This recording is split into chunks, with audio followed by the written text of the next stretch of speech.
Donc, un grand merci pour ce temps. Un grand merci. Voilà, lorsqu'on accouche d'un livre, un livre, c'est aussi le fruit d'un travail collectif. Il y a un auteur, mais aussi toutes les personnes qui permettent à un livre d'exister. Et je pense à mon épouse, je pense à toutes les personnes qui ont relu ce manuscrit, je pense bien évidemment aux éditions Acheté Pro, aux éditions Saint-Augustin. Il y aurait beaucoup de personnes à remercier, mais je vous remercie vraiment du fond du cœur pour cet accompagnement. Je m'étais dit, puisque ça se passe dans le cadre de l'acheter, je vais parler bien évidemment un peu du livre, mais la dimension qui peut intéresser aussi acheter une école, c'est le processus de création d'un livre, en disant qu'il y a le contenu de ce que j'ai envie de transmettre, mais quel est le processus? Et de partager quelques éléments en disant que ça peut vraiment stimuler peut-être aussi d'autres manières de créer aussi au milieu de nous.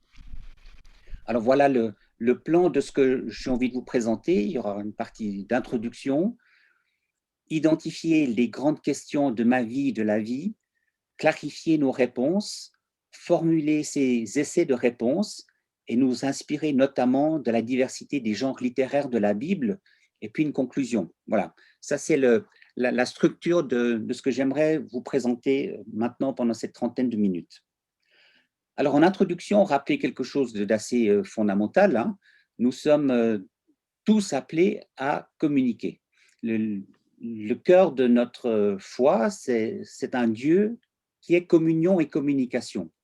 Et ça, c'est quelque chose de fondamental. Il est communion avant d'être communication, c'est-à-dire on ne se réduit pas à notre communication, j'y reviens, mais ce mystère de ce Dieu, communion et communication, qui fait que nous qui sommes à son image, nous sommes appelés à communiquer.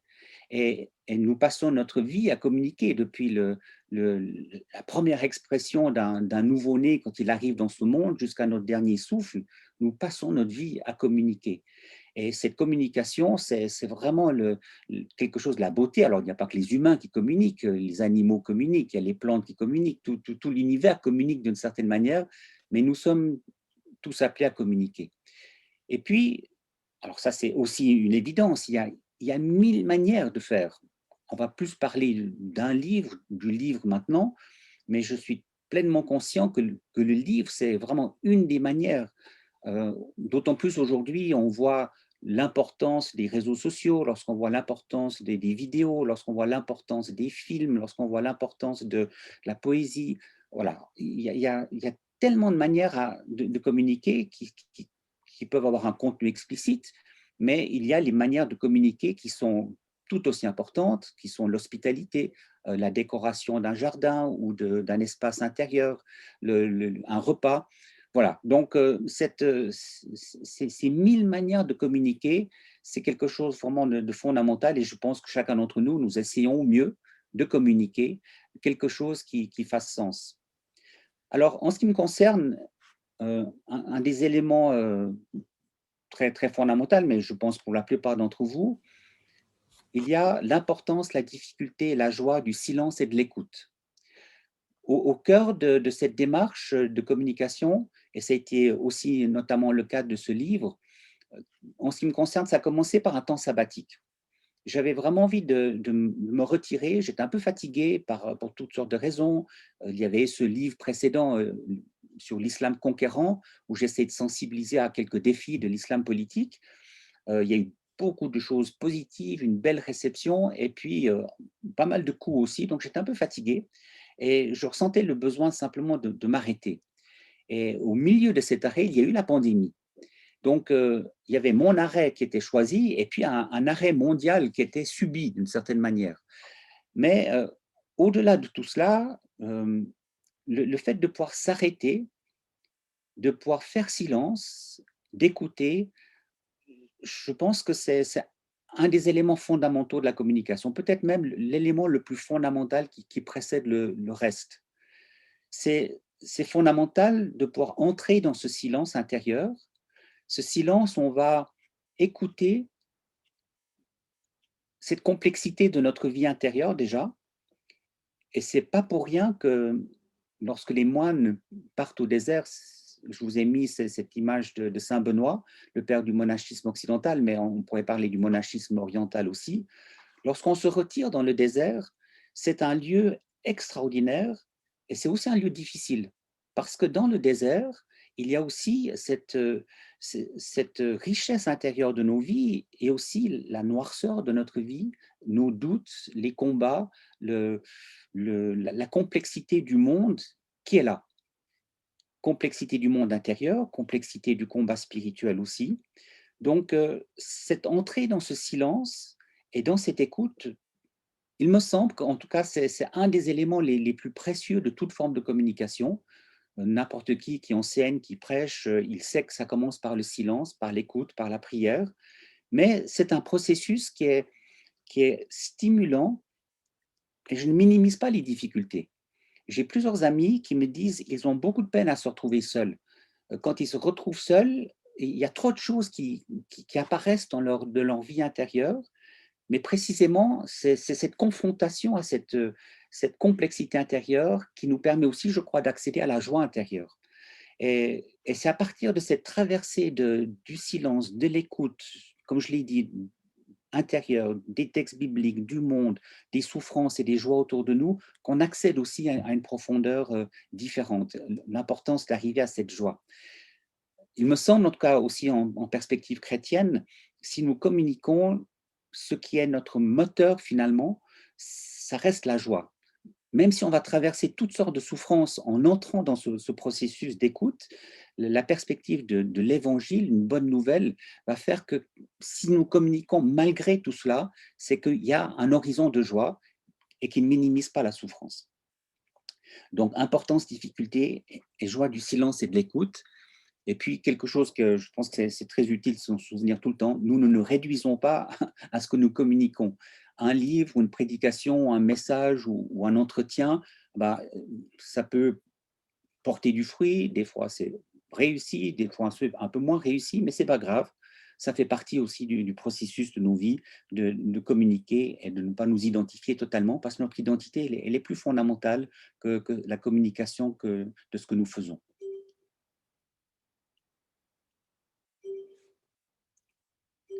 Alors, attendez, j'essaie de passer au suivant. Pourquoi ça ne marche pas? Voilà, excusez-moi. Identifier les grandes questions de ma vie, de la vie. Ma vie, la vie a-t-elle un sens? Alors, c'est vraiment, ça a été l'occasion pour moi avec ce livre de me replonger dans ces questions qui nous habiteront probablement jusqu'à notre dernier souffle. Ma vie et la vie. Lorsque j'écris un livre, même si dans ce livre, par exemple, je parle beaucoup en je, c'est un je qui n'est pas simplement moi. C'est un jeu qui va essayer de récapituler des souffrances, des joies, des préoccupations d'autres. Euh, J'y reviendrai, mais dans ce livre, notamment, je reviens à une expérience qui a été très forte pour mon épouse et moi, pour nos enfants, la perte d'un enfant, la perte de Simon à l'âge de 13 ans. Et donc, lorsque je suis confronté à ces préoccupations, je vais parler en jeu, mais cette expérience, elle va être nourrie aussi par tellement d'autres personnes qui ont perdu un enfant, avec toutes sortes de situations. Alors, je ne vais pas parler à la place des autres, mais mon expérience va être nourrie aussi par l'expérience des autres. Et puis, ma vie, la vie a-t-elle un sens? C'est une des grandes questions qui nous traversent, qui nous habitent. Nous pouvons être chrétiens engagés et nous sommes confrontés à des espaces de non-sens. Une des questions que j'ai abordées dans ce dernier livre, notamment, c'est l'affirmation, si Dieu est amour, qu'est-ce que nous faisons de la souffrance des enfants et une des souffrances extrêmes qui est la torture des enfants. Et je vous dirai pourquoi j'ai pris ce sujet. J'ai mentionné quelques-unes de ces grandes questions. Pourquoi être chrétien? Pourquoi devenir chrétien? Pourquoi rester chrétien? Ça pose la question de l'auditoire à qui on s'adresse. Je reviendrai aussi tout à la fin. Pourquoi être chrétien, c'est une chose. Pourquoi devenir chrétien? Donc, avec ce livre, je m'adresse à des personnes aussi un peu en marge de l'Église et j'essaie de me mettre à leur place. J'essaie de partir de mes questions en me disant comment est-ce que je m'adresse à des personnes qui sont aussi en marge et qui pourraient être intéressées par des éléments de la vie chrétienne. Et puis pourquoi rester chrétien? Parce que nous savons tous, c'est une chose de devenir chrétien, c'est autre chose de le rester. On voit tellement de personnes qui quittent la foi. Et vous le savez peut-être, lorsqu'on regarde les textes bibliques, beaucoup d'histoires de la Bible finissent en fait relativement mal. Parce que c'est des textes qui sont très réalistes en disant nous pouvons partir avec un grand idéal et nous pouvons être confrontés à des épreuves dans la vie qui rendent les choses difficiles. Complexité de la vie intérieure, je l'ai mentionné tout à l'heure en parlant de cet élément plus monastique ou de cet élément quand on se retire. Il y a cette incroyable diversité de lumière dans notre vie. Il y a la lumière qui vient de nos propres inspirations, il y a la lumière qui peut venir du Saint-Esprit, il y a la lumière qui vient de l'ange de lumière, de cet ange qui se déguise en ange de lumière, qui va faire que le discernement intérieur de tout ce qui se passe en nous, eh bien, c'est une richesse extraordinaire, mais c'est complexe. Et dans ce livre, j'ai essayé d'aborder un tout petit peu quelque chose qui dépasse le sens de ma vie ou de la vie, c'est le sens de l'histoire. Je suis très préoccupé d'une certaine manière avec beaucoup d'autres de l'évolution de ce qui se passe en Occident, dans le monde, avec la diminution des forces vives chrétiennes plutôt en Occident, l'essor des forces chrétiennes dans d'autres parties du monde. Quel est le sens de ce que nous vivons en Occident? Pourquoi est-ce que nous traversons tout cela? Est-ce qu'il y a un sens à cela? Qu'est-ce que nous pouvons apprendre? Et puis, bien évidemment, cette question forte, la pandémie a-t-elle un sens? Et qu'est-ce que cette pandémie va pouvoir nous dire, nous éclairer par rapport à ça? J'aimerais vous donner quelques-uns de mes modèles d'écriture. Euh, Dostoïevski, les frères Karamazov, ceux qui me connaissent, ça je répète constamment, presque jusqu'à les saouler. C'est un livre difficile à lire. Mais j'aimerais que beaucoup de personnes puissent, si vous n'avez pas lu, de le lire et de le relire. Euh, j'ai beaucoup relu aussi Dostoïevski ces derniers temps, notamment les frères Karamazov. C'est un peu son dernier livre, c'est un peu le sommet de son écriture. C'est très humiliant quand on lit un ouvrage comme celui-ci, on n'a vraiment plus envie d'écrire après, tellement c'est fin et tellement c'est riche. Mais voilà, on se risque quand même, on n'essaie pas de se comparer. Pourquoi est-ce que je vous mentionne les frères Karamazov? Je vous signale aussi qu'il existe ici en manga à votre droite, hein. C'est intéressant quand même que ça ait été repris. Pourquoi je vous le mentionne? C'est parce que par rapport aux différentes questions que j'ai évoquées tout à l'heure, l'amour de Dieu, la souffrance des enfants, la torture des enfants, c'est un thème qu'il aborde.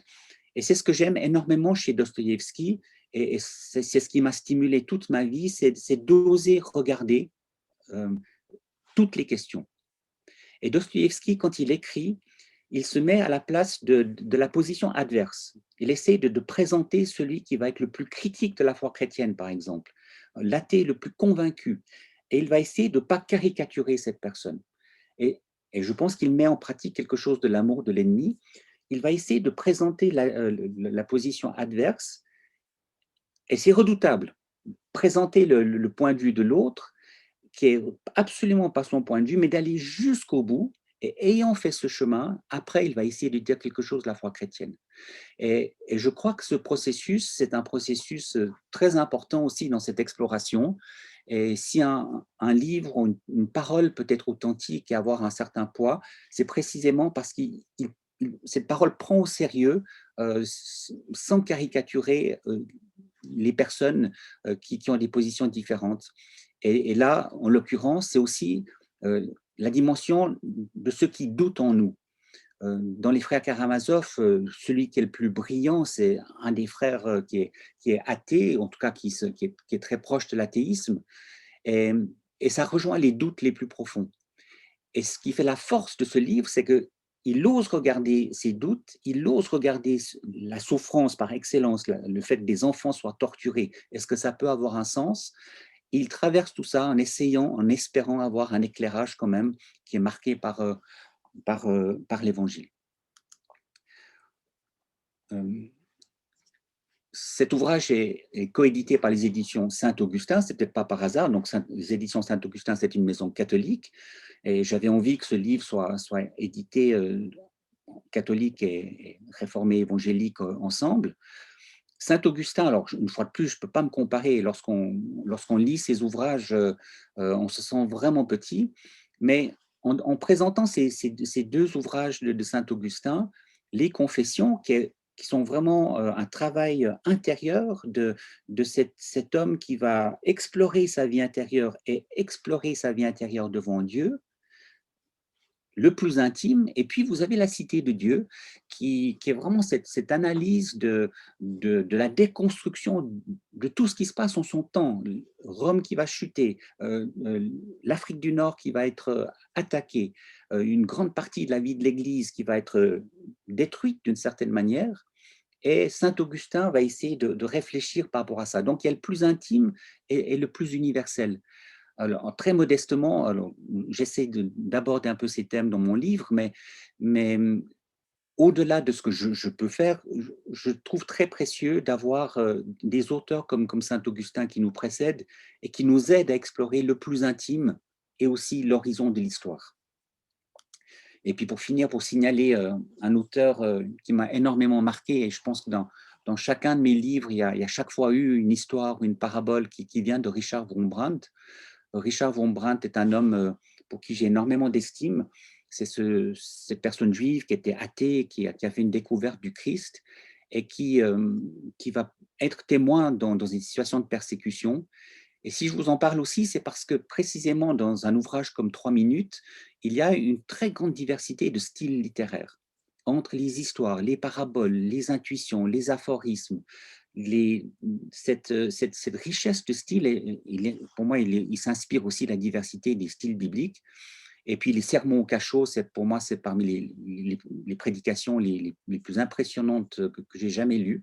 Et si vous n'avez pas eu l'occasion de les lire une fois, je vous invite vraiment à les lire, parce qu'il y a cette liberté intérieure de quelqu'un qui ose regarder une fois de plus les souffrances et qui les traverse.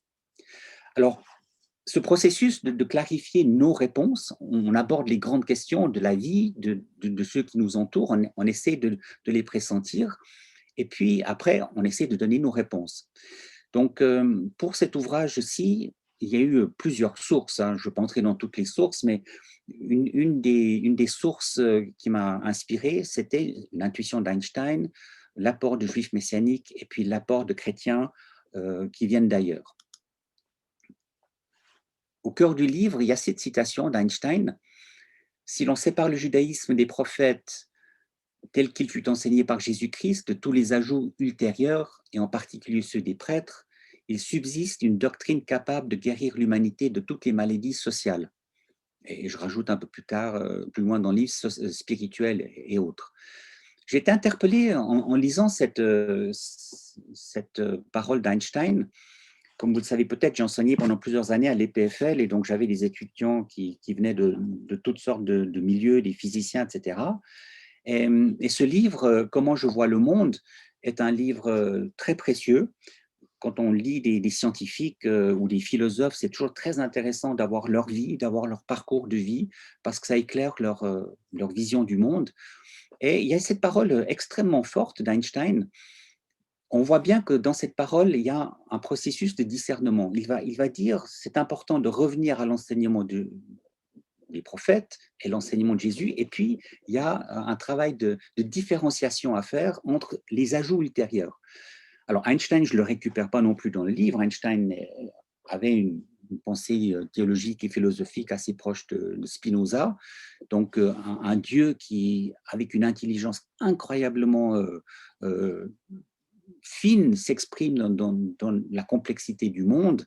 Donc voilà, probablement plusieurs choses que j'ai dit dans le livre, Einstein ne pourrait pas les signer, c'était pas sa théologie non plus, mais il y avait cette intuition très forte chez Einstein de revenir quand même à l'enseignement des prophètes et de Jésus-Christ.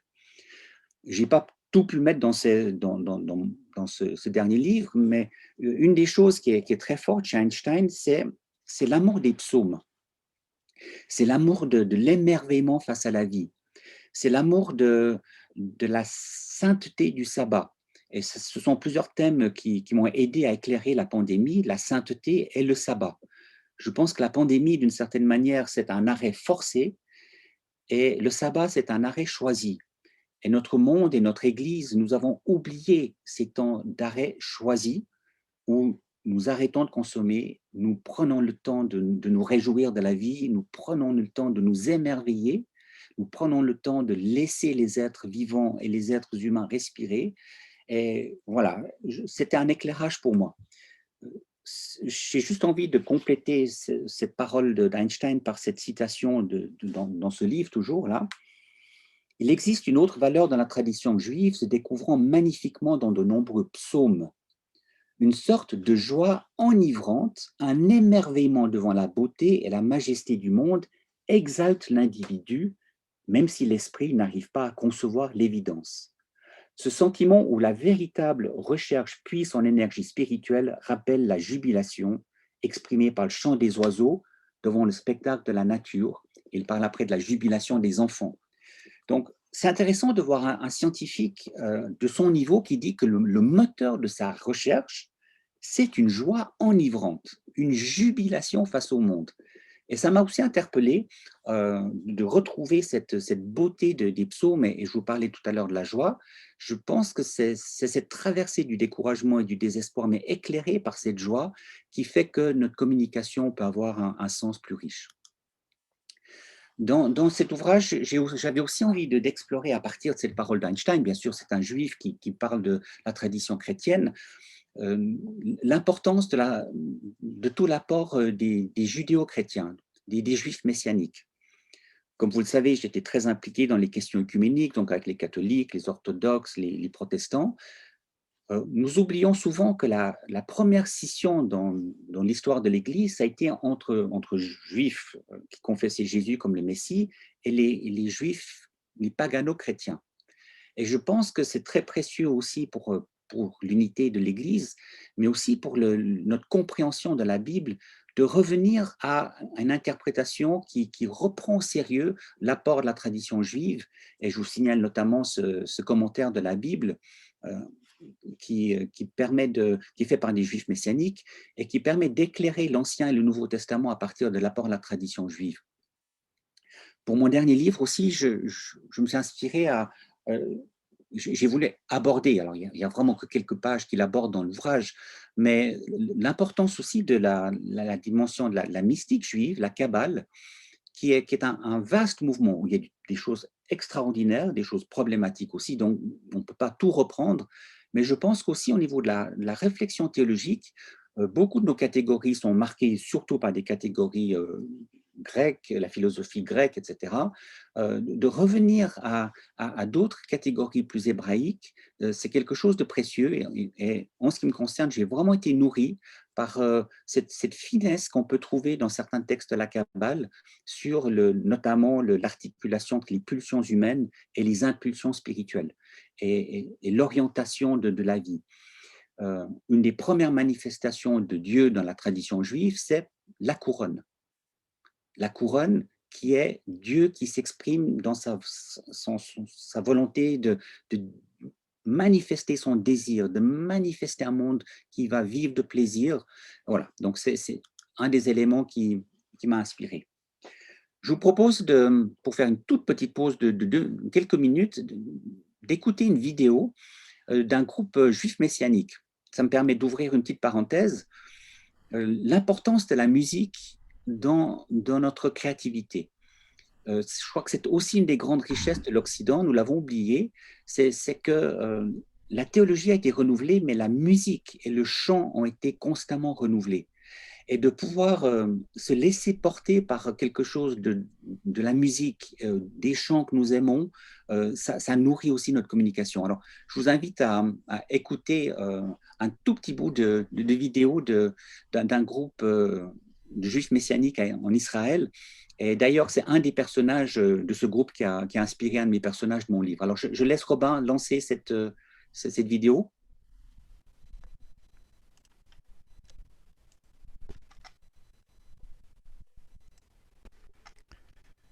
Est-ce qu'on voit bien? On voit bien? Oui, ça va.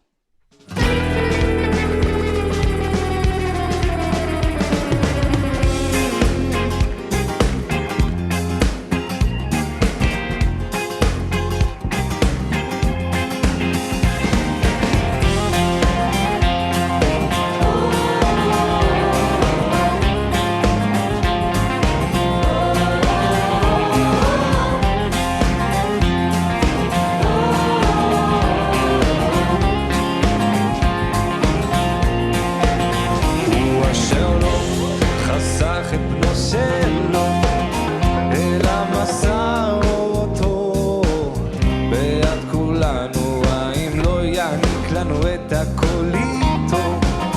אם אלוהים איתנו, מי יעמוד נגדנו, מי יפרידנו מאהבת המשיח. לא המוות ולא החיים, לא מלאכים ולא שליטים, לא ההווה ולא העתיד יפרידונו מאהבת אלוהים. לא המוות ולא החיים, לא מלאכים ולא שליטים, לא ההווה ולא העתיד יפרידונו מאהבת אלוהים.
Voilà, Shafik, je te laisse reprendre la main.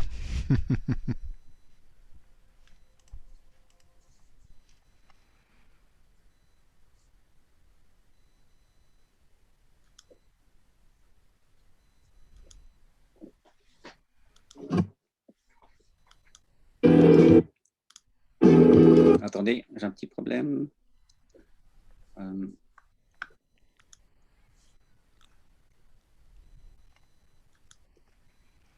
C'est bon là, ça joue? Tip top. Voilà. Alors, j'avoue que j'avais un tout petit peu pitié pour ces étudiants-là qui avaient des cours ce matin et puis qui sont encore avec moi. Je me suis dit une petite pause avec ce groupe vous ferait certainement du bien. Et je suis très impressionné par ce groupe parce que d'abord, vous avez vu, il est multiethnique. Il y a vraiment, vous voyez, il y avait des Africains, il y avait des Asiatiques, il y en avait d'autres. Il y avait une très belle qualité musicale. Et voilà, je vous invite à découvrir ce groupe, Praises of Israel. Et comme je l'ai dit, je crois que la musique ou le chant ou toutes sortes de musique, lorsqu'on écrit, ça nous stimule énormément. Un autre élément que j'avais envie de présenter dans ce livre, c'est pour ça que l'héroïne principale du livre est une femme chinoise, c'est précisément le décentrement que nous sommes appelés à vivre aussi en Occident par rapport à ce renouvellement de l'Église qui vient avec des personnes qui viennent d'Afrique, d'Asie, d'Amérique latine. Mais là, j'avais choisi le christianisme chinois aussi à cause de la pandémie. Là aussi, il y a toujours un élément plus personnel. J'ai fait un vrai rêve, en fait, où une personne chinoise m'interpellait et me demandait par rapport à la pandémie et Dieu dans tout cela. Et c'est ça qui m'avait mis un peu en route. Et je me suis plongé sur des sites en Chine, de Wuhan, où j'ai découvert des poètes chinois, j'ai découvert ce que les églises chrétiennes faisaient à Wuhan, et ça m'a aussi inspiré. Et j'avais envie de reprendre quelques éléments de cette inspiration que le christianisme chinois peut aussi apporter au monde. Vous avez l'évolution statistique dessous. Certains disent que dans quelques décennies, il y aura plus de chrétiens en Chine. Même, ça sera le pays où il y aura le plus de chrétiens au monde et les États-Unis et le Brésil seront dépassés. J'ai mis aussi cet ouvrage de Watchman Nee, Sit, Walk and Stand. Il y a des bonnes choses chez Watchman Nee, d'autres qui sont peut-être plus excessives, mais il y a un résumé extraordinaire de l'Épître aux Éphésiens qui est là et que j'ai repris aussi dans mon livre. Donc, formuler ces essais de réponse, on essaie de parcourir les grandes questions, on essaie de formuler des essais de réponse. Une des difficultés que je me rends compte personnellement, c'est clarifier les destinataires. À qui est-ce qu'on s'adresse? Et je pense que ça m'a un peu joué des tours dans ma vie, c'est que j'ai eu plusieurs destinataires. J'ai eu le monde académique, mais j'ai aussi un peu le grand public et j'ai eu parfois le monde de l'Église. Alors, je parle aux étudiants en particulier, quand vous allez communiquer selon à qui vous communiquez, c'est une grande richesse de pouvoir communiquer à des publics très différents, mais ça peut nous jouer des tours aussi. Je l'ai vu pour moi, ayant fait des ouvrages plus universitaires, lorsque j'ai fait des ouvrages grand public, on me l'a reproché en disant « mais le niveau n'y est pas ». Ou alors, si je fais quelque chose d'un peu plus grand public, on va me dire oui, mais là, ça s'adresse à des gens hors milieu église, et puis là, on ne s'y retrouve pas. Donc, on a toujours un peu des gens qui peuvent être déçus lorsqu'on explore cela. Donc, est-ce que c'est une bonne chose d'explorer une diversité de destinataires? Ça a été mon choix. Je vois aussi peut-être les limites en cela. Alors, pour ce livre, comme je m'adressais à un public un peu extérieur aussi au monde des églises, j'ai essayé d'imaginer comment est-ce qu'on peut redire des choses fondamentales de la foi chrétienne avec des catégories un peu différentes. Et une des intuitions que j'ai eues, c'est que la foi chrétienne se résume avec ces deux grandes réalités, la grâce et le péché, et le Christ qui traverse le péché par la grâce. En fait, la couronne et les virus peuvent être des catégories qui peuvent nous aider à comprendre quelque chose de cela. Parler du péché plutôt sous forme de virus qui pollue nos vies intérieures, la vie de nos églises, la vie de la société, le monde.